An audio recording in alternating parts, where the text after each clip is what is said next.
अवधूत चिंतन श्री गुरुदेव दत्त श्री स्वामी समर्थ. मी शीतल तुमच्या सगळ्यांचं विचारामध्ये स्वागत करते. नॅचरल सुरुवात करते. मंडळींनो, आपल्याला माहिती असेलच आई भगवतीची कुलदेवीची आपले वर्षभरामध्ये 3 नवरात्रोत्सव साजरे होत असतात. एक गुप्त नवरात्र असते आणि 2 नवरात्र ह्या मोठ्या उत्साहात साजरे होत असतात. त्यातली एक नवरात्र आपल्या सगळ्यांना माहिती आहे ती म्हणजे शारदीय नवरात्रोत्सव. ती 9 दिवस घट बसवून आपल्या घरामध्ये मोठ्या प्रमाणात उत्साहात साजरी होत असते. आणि दुसरी नवरात्र जी आहे ती म्हणजेच काय, शाकंभरी नवरात्र. अशा प्रकारे एक गुप्त नवरात्र, शारदीय नवरात्र आणि ही शाकंभरी नवरात्र अशा 3 नवरात्र साजरे होत असतात वर्षभरामध्ये. आता मोठ्या प्रमाणात शारदीय नवरात्र सगळ्यांना माहिती आहे. गुप्त नवरात्र ही साध्या पद्धतीने सगळे साजरे करतात किंवा कोणाला माहिती सुद्धा नसेल, पण शाकंभरी नवरात्र ही मोठ्या प्रमाणात माहिती आहे, भरपूर प्रमाणात लोकांना माहिती आहे आणि काही ठिकाणी तर मोठ्या उत्साहात ही साजरी सुद्धा होत असते. आता शाकंभरी नवरात्रोत्सव ही कधी सुरू होते आहे, कधी संपते आहे. सोबतच या शाकंभरी नवरात्रोत्सवाच्या या नवरात्रीमध्ये आपण कुठल्या आई भगवतीच्या अत्यंत प्रभावी सेवा करायची आहेत की जेणेकरून आपल्या आयुष्यामध्ये जे काही सांसारिक अडचणी असतील, सांसारिक अडचणीमध्ये सगळ्या अडचणी आहे बरं का, मग त्याच्यामध्ये तुमची आर्थिक अडचण असेल, कर्ज डोक्यावरचं वाढलं आहे, घरात संतती प्राप्तीचा प्रॉब्लेम आहे, विवाह सौख्य लाभत नाही आहे किंवा विवाह कार्य ठरत नाही आहेत, नोकरी, मुलांचं शिक्षण, घरामधलं नकारात्मक वातावरण असेल किंवा घरामध्ये सांसारिक अडचणी असतील एक प्रकारे सगळ्या प्रकारच्या, तर त्या दूर होण्यासाठी ही शाकंभरी नवरात्र असेल किंवा शारदीय नवरात्र असेल किंवा गुप्त नवरात्र असेल ती खूप जास्त महत्वाची असते. आणि या विशिष्ट काळामध्ये म्हणजे ह्या नवरात्रोत्सवाच्या काळामध्ये जर आपण आई भगवतीची कुलदेवीची जर आपण मनोभावे श्रद्धेने जर सेवा केली, मग ती तुम्ही नामस्मरणाच्या स्वरूपामध्ये करा किंवा पाठाच्या स्वरूपामध्ये करा किंवा इतर कुठल्याही स्वरूपामध्ये करा, पण ती मोठ्या प्रमाणात आणि त्वरित फलप्राप्ती तुम्हाला मिळत असते. कारण की या नवरात्रोत्सवामध्ये, या 3 नवरात्रोत्सवामध्ये आई भगवतीचं जे काही स्वरूप आहे ते मोठ्या प्रमाणात कार्यान्वित असतं पृथ्वी तलावरती. आणि खरं सांगते या या काळामध्ये तुम्ही जर जी काही सेवा करता, छोटी मोठी जी काही करता, ती लवकरात लवकर तुमची फलश्रुती त्याची तुम्हाला प्राप्त होत असते.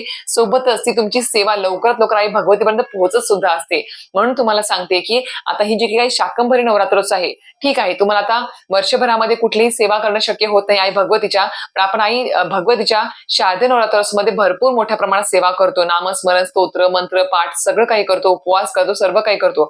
पण शाकंभरी नवरात्रोत्सव ही एक विशिष्ट आणि एक वेगळ्या प्रकारची नवरात्रोत्सव आहे. याबद्दल संपूर्ण माहिती आजच्या वेळेत तुम्हाला देणार आहे. त्यासाठी नक्कीच व्हिडिओ पूर्ण बघा, स्किप न करता बघा, जेणेकरून तुम्हाला संपूर्ण माहिती व्यवस्थित कळेल. तर म्हणजे शाकंभरी नवरात्रोत्सव ही आई भगवती जी आहे, मा दुर्गा जी आहे, तिचं शाकंभरी स्वरूपातील एक विशिष्ट प्रकारचं नवरात्रोत्सव साजरं होत असतं. आता शाकंभरी, शाक म्हणजे काही भाज्या आणि अंभरी म्हणजे काय, ती प्रदान करणारी, म्हणजेच काय, ही शाकंभरी माता किंवा मा दुर्गेचं हे शाकंभरी स्वरूप जे आहे ते एक प्रकारे काय आहे, तर पौराणिक कथेनुसार ज्या वेळेस आपल्या पृथ्वी तलावरती मोठ्या प्रमाणात दुष्काळ पडला होता, कुठेच काही प्रकारचं म्हणजे अन्नधान्य काही सुद्धा शिल्लक नव्हतं, सगळीकडे टंचाई आपली साधली होती, अन्नधान्य, पाणी सगळं काही बंद होतं, कुठेच काही मिळत नव्हतं, दुष्काळ पडला होता. त्याच वेळेस आई मा भगवतीला, कुलदेवीला, दुर्गा देवीला सर्व जनतेने अतिशय मनापासून तिला कौल लावला आणि तिला प्रार्थना केली. आणि त्याच वेळेस मा दुर्गेने शाकंभरी स्वरूप धारण केलं आणि शाकंभरी स्वरूप धारण करून तिने या पृथ्वी तलावरती सर्व जनता जी भुकेने व्याकुळ झाली होती, काही सुद्धा खायला त्यांच्याकडे नव्हतं, अन्न सुद्धा नव्हतं, पाणी नव्हतं, सगळी टंचाई साधली होती, त्याच वेळेस या मा दुर्गेने शाकंभरी स्वरूप धारण केलं आणि स्वतःच्या शरीरातून विशिष्ट प्रकारच्या अशा भाज्या तिने प्रदान केल्या त्या जनतेला. आणि तेव्हापासूनच जो काही दुष्काळ पडत, दुष्काळ त्याचा संपला आणि तेव्हापासूनच मा शाकंभरी नवरात्रोत्सव ही मोठ्या प्रमाणात साजरी व्हायला लागली होती. म्हणजेच काय, यातून आपल्याला काय कळालं, तर शाकंभरी नवरात्रोत्सव जी आहे ती आपल्या आयुष्यामध्ये अन्न म्हणजे जे काही तुमच्या घरामध्ये, समजा तुमच्या घरामध्ये अन्नधान्य टिकत नाही आहे, टंचाई आहे किंवा आर्थिक समस्या आहे, डोक्यावरचं कर्ज वाढलेलं आहे, रोगराई तुमच्या घरामध्ये असेल किंवा कुठल्या प्रकारची नकारात्मक ऊर्जा घरामध्ये असेल किंवा इतर ज्या काही सांसारिक अडचणी आहेत त्या सर्व दूर करण्याचं काम ही शाकंभरी नवरात्रोत्सव करत असते. त्यामुळे मनापासून श्रद्धेने आपण ह्या शाकंभरी नवरात्रोत्सवामध्ये जर आपण आई भगवतीची, कुलदेवीची, मा दुर्गेची जर आपण मनापासून श्रद्धेने नामस्मरण सेवा जर केली तर खरं सांगते तुम्हाला त्वरित फलप्राप्ती होणार आहे. आता शाकंभरी नवरात्रोत्सव तुम्हाला कळाले की त्याचं स्वरूप काय आहे किंवा ती कशा प्रकारची नवरात्रोत्सव आहे.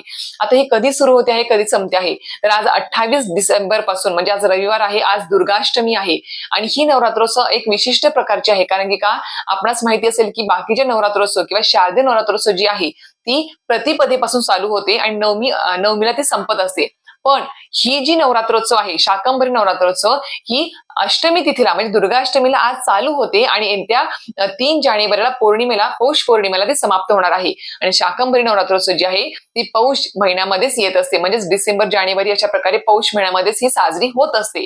तर अशा प्रकारे ही पौष महिन्यामध्ये शाकंभरी नवरात्रोत्सव खूप मोठ्या प्रमाणामध्ये साजरी होणार आहे.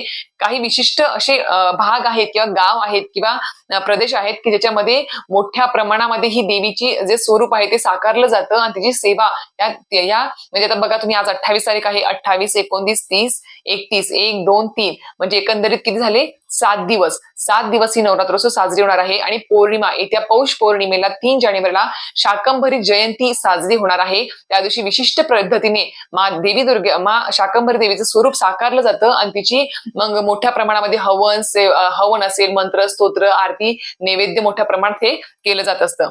तर आता या नवरात्रोत्सवामध्ये आई भगवतीची, कुलदेवीची किंवा माँ दुर्गेची आपल्यावरती कृपा दृष्टी व्हावी आणि आपल्या सर्व सांसारिक अडचणी मार्गी लागावे जर वाटत असेल तर खरं सांगते त्यासाठी तुम्हाला माँ भगवती म्हणजे आई कुलदेवीची तुम्हाला एक अत्यंत प्रभावी, सगळ्यात प्रभावी सेवा म्हणेल मी. आणि त्या सेवेमध्ये आई भगवतीचं खरं सांगते अंश स्वरूपात ती आहे त्या सेवेमध्ये, हे खरंच सत्य आहे. आणि त्यासाठी मी तुम्हाला सांगेल की श्री दुर्गा सप्तशती या ग्रंथाचा तुम्ही या शाकंभरी नवरात्रोत्सवामध्ये नक्कीच पाठ करावा, मनोभावे श्रद्धेने करावा.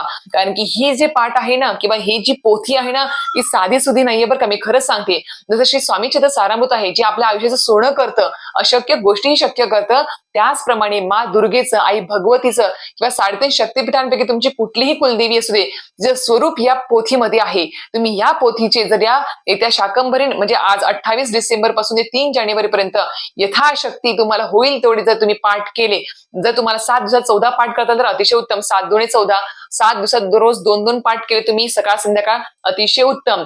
14 पाठ केल्याने तुम्हाला खरं सांगते नवचंडी याग केल्याचं पुण्य प्राप्त होतं. अतिशय प्रभावी ही सेवा आहे आणि मला तर ही खूप जवळची सेवा आहे, मी खरं सांगते. कारण की या सेवेने, शारदीय नवरात्रोत्सवामध्ये या सेवेने मला जो काही आजार झाला होता चिकनगुनियाचा, तो पूर्णपणे बरा करण्याचं काम याच पोथीने केलं आहे. म्हणून मला खूप जवळची आहे ही सेवा. आणि खरं सांगते आई भगवतीची तर मी खूप मनापासून करते, मला खूप आवडतं ही सेवा करायला. सोबत मी तुम्हाला सांगेन की घरातल्या प्रत्येक कुलस्त्रीने, असं नाही की एका स्त्रीनेच करावं, घरातले पुरुष मंडळी आहे, विधवा स्त्री आहे, कुमारिका आहे, मुलं आहेत ज्यांना लिहिता वाचता येतं किंवा घरातली कुलस्त्री तिने जर ह्या सेवा केल्या या शाकंभरी नवरात्रोत्सवामध्ये तर अतिशय उत्तम ठरणार आहे. कुमारिकांनी जर हे सेवा या नवरात्रोत्सवामध्ये केले, 14 पाठ जर साज शृंगार करून जर तुम्ही जर हे 14 पाठ केले संकल्पयुक्त, तर नक्कीच तुमचा विवाह योग येऊ शकतो. मुलींसाठी सांगेन, ज्या कुमारिका आहे ज्यांचा विवाहामध्ये विलंब होत आहे त्यांच्यासाठी ही सेवा खूप महत्वपूर्ण आहे.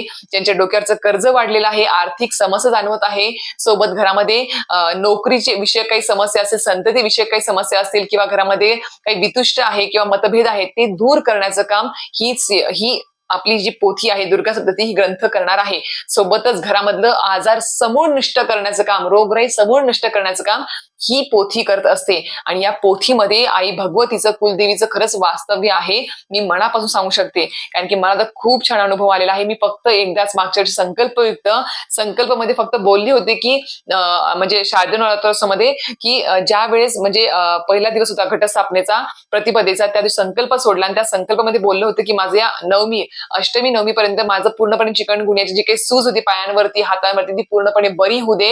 आणि मी तुझे 14 पाठ तर करणार आहेतच, पण त्या 14 पाठ पूर्ण होण्यापर्यंत माझं पूर्णपणे चिकनगुन्या पूर्ण बरा होऊ दे आणि परत तुम्हाला कधी उद्भव पण नको देऊ. टचवूड सांगते. आणि स्वामींच्या कृपेने, आई भगवतीच्या कृपेने मला परत ती आजार तो तर झालाच, नवमी अष्टमी पर्यंतच माझी सूज पूर्णपणे उतरली. म्हणून सांगते की मला खूप जवळची ही सेवा आहे, मला स्वतःला अनुभव आलेला आहे, पण तुम्ही सुद्धा अनुभव घ्या. खूप जणांची हे पाठ केल्याने, 14 पाठ केल्याने त्यांचे लग्न कार्य सुद्धा जमून आलेले आहेत यथायोग्य आणि त्यांना अतिशय छान असा वधू किंवा वर त्यांना प्राप्त झालेला आहे. म्हणून सांगते की अतिशय मनोभावे श्रद्धेने हे पाठ करायला विसरायचे नाही. आता हा पाठ कसा करायचा, तर ह्याचे पाठ तुम्हाला आता ह्याच्यामध्ये 1 ते 13 अध्याय असतात. फक्त 1 ते 13 अध्याय वाचायचे का आपल्याला पाठ करताना किंवा एक पाठ करताना, तर नाही. एक पाठ म्हणजे आपल्याला काय करायचं, सुरुवातीला सकाळी लवकर उठायचं. आता तुम्ही समजा तुम्ही संकल्पयुक्त करा किंवा विना संकल्प करा, किंवा तुम्ही फक्त एक सेवा करायची म्हणून रोज एक पाठ जरी करणार असाल, 7 दिवसामध्ये 7 पाठ करणार असाल, तर सकाळी लवकर उठायचं, सकाळी लवकर उठल्यावर शुचिर्भूत व्हायचं आहे आणि तुम्हाला 7 दिवस ब्रह्मचर्याचं पालन करावं लागेल. तुम्ही हे पाठ करणार असाल संकल्पयुक्त किंवा विनासंकल्प ब्रह्मचर्याचं पालन करावं लागेल. मांसाहार कडकडीत बंद, परान्न कडकडीत बंद, व्यसन वगैरे काही जमणार नाही घरामध्ये कुठल्याच प्रकारचं. सोबतच आता ही आई भगवती सेवा आहे, त्याच्यामुळे घरातल्या कुलस्त्रीने किंवा कुमारिकांनी पाठ करताना, आता कुलस्त्रीने पाठ करताना पंजाबी ड्रेस घाला चालेल, तुम्ही ओढणी डोक्यावर घेऊन पाठ करू शकता, साडी घेतली तर अतिशय उत्तम, पण हातामध्ये हिरव्या बांगड्या असाव्या, हातामध्ये हिरव्या बांगड्या असाव्या, कपाळी कुंकू टिकली असावी, गळ्यामध्ये मंगळसूत्र, कानातले आणि आपल्या पायामध्ये पैंजण जोडवं हे घालून आपले साज शृंगार घालून घरातल्या कुलस्त्रीने, विवाहित स्त्रियांनी हे पाठ करावे. आणि सोबतच आता कुमारिका आहे, तर कुमारिकांनी कसे पाठ करायचे आहे, समजा तुम्हाला लवकर जमावं असं वाटत असेल तर काय करायचं आहे, त्या कुमारिकांनी सुद्धा हातामध्ये हिरव्या बांगड्या, कपाळी टिकली, कुंकू लावायचं आणि डोक्यावर ओढणी घेऊन पायामध्ये पैंजण वगैरे असावं. अशा पद्धतीने तुम्हाला ते पाठ पूर्ण करायचे आहेत, कारण की हे खूप महत्वाचं आहे. आपण कुणाची सेवा करतो आहे, साधी सुधी नाही, आई भगवतीची, आपल्या कुळाच्या आईची सेवा करतो आहे. त्याच्यामुळे कुळाच्या आईची सेवा करताना आपले साज शृंगार सुद्धा आपले तसेच पाहिजे, पारंपरिक पोशाखामध्ये तुम्हाला हे पाठ करायचे आहे. आता हा पाठ तुम्ही दिवसभरामध्ये कधीही करू शकता. सकाळी ब्रह्ममुहूर्तापासून ते तुम्ही फक्त रात्री झोपेपर्यंत पण नाही, एक संध्याकाळी रात्री 8-9 वाजेपर्यंत तुम्ही हे पाठ करू शकता. पाठ तुम्हाला कसा करायचा आहे, तर हा पाठ करताना सर्वप्रथम तुम्हाला स्वामी स्तवन पठण करायचं आहे. याच्यामध्ये दिलेलं आहे बघा, प्रार्थना म्हणजे स्वामी स्तवन, तुम्हाला ते वाचायचं आहे एक वेळेस. सोबत त्याच्यानंतर तुम्हाला एक माळशी स्वामी समर्थांची करायची आहे. ते केल्यानंतर तुम्हाला अवतरणिकापासून सुरुवात करायची आहे. ही अवतरणिकापासून सुरुवात करायची, ते तुम्हाला थांबायचं नाही. अवतरणिकापासून ते क्षमा प्रार्थनापर्यंत तुम्हाला हे पूर्ण वाचायचं आहे. क्षमा प्रार्थना तर बघा कुठे येतं, एकदम शेवटचं, थोडासा तुम्हाला दीड तास तुम्हाला आरामात ह्या पाठाला लागणार आहे. तर ह्या ह्या देव्यापरा क्षमापणा प्रार्थना जी आहे तेवढ्यापर्यंत तुम्हाला हा पूर्ण पाठ वाचायचा आहे. म्हणून सांगते की पाठ वाचणं देवीचं म्हणजे काय 1 ते 13 अध्याय वाचणं नाही, पूर्ण आपल्याला अवतरणिकापासून ते आपल्याला देव्यापरा क्षमापण स्तोत्रपर्यंत हे पूर्ण वाचायचं असतं. तेव्हा तुमचा एक पाठ पूर्ण होत असतो. आणि मी खरंच सांगते आहे, आणि हा पाठ पूर्ण झाल्यावरती रोज तुम्हाला जे काही आपले 99 मंत्र आहे आई भगवतीचा, आता ज्यांना पाठ करणं शक्य नाही आहे, जॉब आहे किंवा काही म्हणजे हेल्थ इश्यू आहे किंवा काही अजून प्रॉब्लेम्स असते, त्यामुळे त्यांना शक्य नाही आहे, पण कुठेतरी सेवा करायची आहे, तर तुम्ही काय करायचं आहे, 99 मंत्र ओम ऐं ह्रीं क्लीं चामुंडाय विच्चे, आपल्या आई भगवतीचा कुलदेवीचा हा मंत्र आहे, तो जास्तीत जास्त वेळेस तुम्हाला नामस्मरण करायचं, जास्तीत जास्त माळा तुम्हाला 7 दिवसामध्ये करायचे आहे. तुम्ही ते सुद्धा करू शकता. आता ज्यांना हा पाठ करणं शक्य नाही आहे त्यांनी काय करायचं, आता 1.5 तास तुम्हाला बसणं शक्य नसेल, लहान बाळ आहे, कॉमन फॅमिली आहे, जॉब आहे किंवा इतर काम आहेत, एवढा वेळ देणं शक्य नसेल, आता ज्यांना खूप वेळ आहे ते करू शकतात, आरामात त्यांनी हीच सेवा करावी. पण ज्यांना वेळेचा अपव्यय आहे त्यांच्यासाठी पर्याय म्हणून मी सांगेल, सिद्ध कुंजिका स्तोत्रमचं पठण करावं. 11 वेळेस पठण करा किंवा जास्तीत जास्त वेळेस ऍट अ टाइम जास्तीत जास्त वेळेस तुम्ही सिद्ध कुंजिका स्तोत्रमचं पठण करा. जेणेकरून काय होईल, सिद्ध कुंजिका स्तोत्रम जे आहे ते पूर्ण या पाठाचं, या पूर्ण पोथीचं ते एक सारांश आहे, स्वरूप आहे. तुम्हाला जर तुम्ही सिद्ध कुंजिका स्तोत्रम जास्तीत जास्त वेळेस पठण केलं ऍट अ टाइम एका बैठकीमध्ये, तर तुम्हाला या पूर्ण पाठाचं त्याच्यामध्ये तुम्हाला फळप्राप्ती मिळू शकते. पण तुम्ही ते सुद्धा करू शकता. मी तुम्हाला 3 सेवा सांगितला, हा पाठ पूर्ण वाचायचा एका बैठकीमध्ये, 7 दिवसामध्ये 14 पाठ किंवा 7 दिवसामध्ये 7 पाठ करा किंवा यथाशक्ती करा. 99 मंत्राची जास्तीत जास्त माळ तुम्हाला करायचे आहेत. ओम ऐं ह्रीं क्लीं चामुंडाय विच्चे किंवा आई भगवतीची कुठलाही तुम्हाला मंत्र येत असेल तो पठण करायचा आहे. सोबत सिद्ध कुंजिका स्तोत्रम, हे पण अतिशय प्रभावी स्तोत्र आहे बरं का. मी खरं सांगते, मी स्वतः पठण करते, तुम्ही सुद्धा पठण करा. पूर्ण दुर्गा सप्तशतीचा ग्रंथाचा पाठ केला तुम्हाला त्याच्यामध्ये फळप्राप्ती मिळत असते. तर अशा प्रकारे तुम्हाला या सेवा मनोभावे श्रद्धेने करा.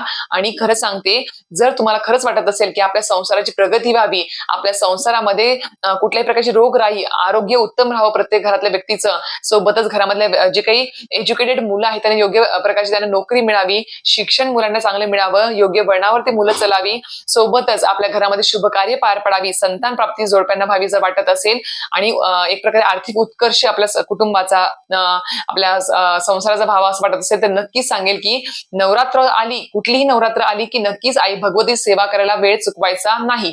इतर वेळेस आपल्याला वेळ मिळत नाही, कोणी बघत सुद्धा नाही, फक्त शादी नवरात्र उत्साहाने किंवा अतिशय मोठ्या उत्साहाने सेवा करतात. पण ह्या सुद्धा नवरात्र तेवढ्याच महत्वाच्या आहेत. त्यामुळे नक्की ह्या नवरात्रोत्सवामध्ये सुद्धा सेवा करायला विसरायचं नाही आहे. आता मी सुद्धा आता काल परवा तुळजापूरला गेली होती, पण त्यावेळेस काय झालं, देवी झोपलेली होती. देवीला झोपी घातलेलं होतं, कारण की आता आजपासून शाकंभरी नवरात्रोत्सव चालू होणार होतं, म्हणून तिला आधी विश्रांतीसाठी तिला झोपवलेलं होतं.